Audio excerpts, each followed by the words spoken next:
Okay, let's dive right into this explainer. Today, we are stepping directly into the mind of Cynos the Last Thinker.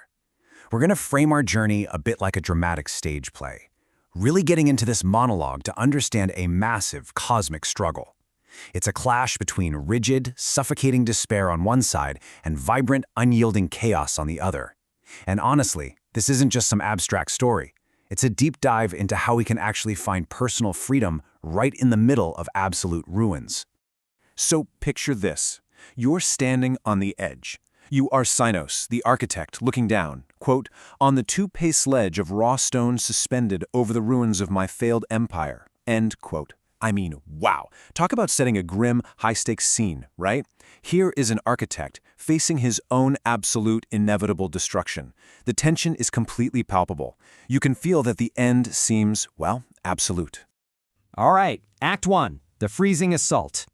Now, Cynos isn't just casually hanging out on this ledge, he is actively being crushed. And he's being crushed by this frozen, absolute perfection that literally wants to erase his will to exist. But the enemy here isn't, a traditional monster with teeth and claws. No, it's called the Shattered Mind. It's this fluxing manifestation of what the source material calls the Creed of Negation. Basically, it's a suffocating, heavy, incredibly depressing little frequency of unadulterated hopelessness. And its entire goal? To anchor the spirit in absolute stillness, to make you just stop fighting, to make you stop being. The text describes it as a cage of geometric chill. Just think about that phrasing for a second. You can almost physically feel that paralyzing cold pressing down on him. This represents a reality completely devoid of chaotic, unpredictable life.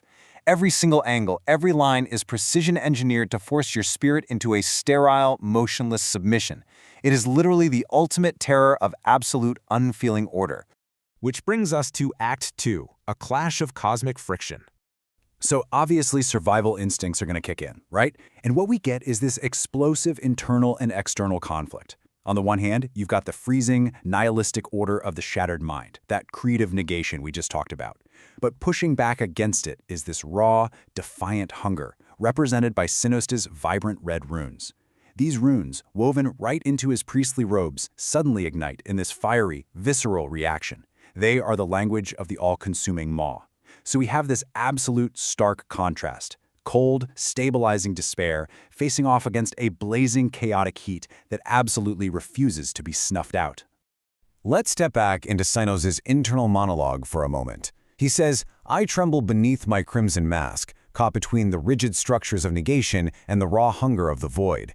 This captures his polarization perfectly. He is literally standing on the precipice, physically and mentally. It's a massive tug-of-war. Does he give in to that stabilizing, frozen despair? Or does he embrace the violent, fiery destruction of the void?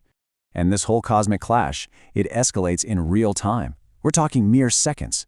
First, you have that crushing geometric chill assault. Then, just seconds later, the defensive, fiery ignition of the red runes sparks this massive friction. And then, right at the absolute climax of all this tension, something completely unexpected happens. Down in a puddle of colorful radioactive soup, which, by the way, is the melted remains of his immutable master architecture, a mysterious, brightly colored music box just suddenly materializes.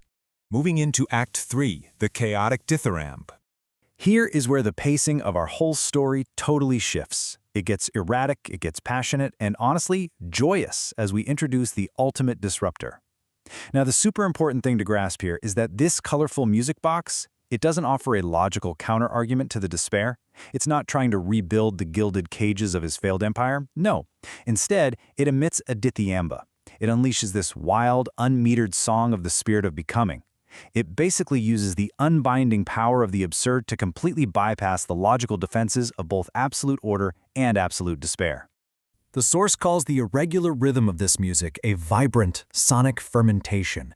It literally shatters the cold frequency of the shattered mind. It takes this grim, depressing ledge of execution and turns it into a theater of unbridled motion.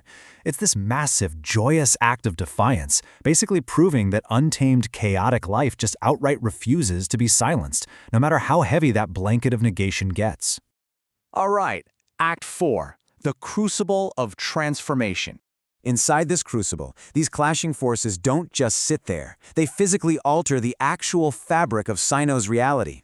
The music box essentially becomes the ultimate survival tool. That freezing geometry of negation, it literally melts into what the text calls the logic of the crucible. We're seeing this incredible visual clash, the fiery red of the runes mixed with the prismatic chaos of the music box. This chaotic symphony violently washes away the suffocating despair. The disappearing ink of all those former, rigid laws is erased for good, and what's left behind is a cosmic page that is utterly blank, yet totally vibrating with kinetic resonance. The old constraints are just gone, cleared away by pure chaos. And finally, Act 5, Freedom in the Void. So, what's the big takeaway? What does this grim, dark fable actually teach us about survival and the resilience of the human soul? Well, it tells us that the agonizing discomfort Sinos feels, that painful friction of existing between despair and hunger, it is not a failure. Actually, scratch that. It's the exact opposite. It's the unextinguished spark of life. It's proof that we are alive. A frozen perfection might look super neat and orderly, but ultimately it's dead. The painful friction of our existence is the very source of our personal freedom. It proves we simply cannot be sterilized into stillness. So I want to pose this profound question directly to you, straight from the source material. How does one survive a miracle with no meaning? Seriously, think about it. How do you confront the cynical test of rigid, inevitable destruction in your own life, especially when the universe offers zero logical safety nets? The answer the music box gives us is so incredibly profound. Quote, "To survive is to join the perpetual grave dance." That is the ultimate act of defiance against the void. You don't beat the void by building just another rigid empire that's eventually going to fall anyway. No, you beat it by dancing in the dark. You embrace the chaotic music, and you bypass the despair entirely. Out there in the dark, fertile ground of the void, that music box represents a stubborn, joyous ember of chaos. By allowing the old world to melt away, the literal ruins of a failed design transform into a surreal playhouse.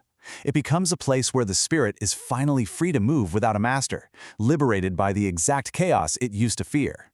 So, the next time you feel crushed by the cold weight of absolute order or absolute despair, you gotta ask yourself, are you ready to let the music box play and join the grave dance?